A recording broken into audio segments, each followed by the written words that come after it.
Nathan এলিসের pace আর Adam jumper ঘূর্ণি জাদু গুড়িয়ে দিল আয়ারল্যান্ডের ব্যাটিং অর্ডার। অস্ট্রেলিয়ার দাপটের সামনে অসহায় আত্মসমর্পণ করল আইরিশরা।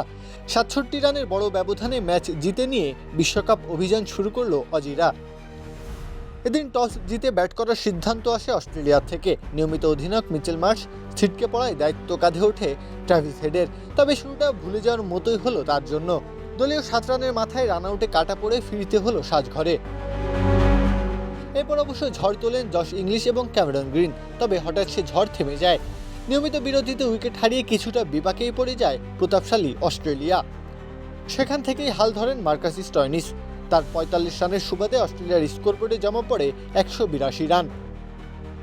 আয়ারল্যান্ডে জিততে হলে অবিশ্বাস্য কিছুই করতে হবে। চ্যালেঞ্জ ছুড়ে দিতে হবে অজিদের দাপুটে বোলিং আক্রমণের সামনে। তবে এসবের কোনো সুযোগই দেয়নি অস্ট্রেলিয়া। শুরুতেই আইরিশদের ব্যাটিং অর্ডার গুড়িয়ে দেয় তারা।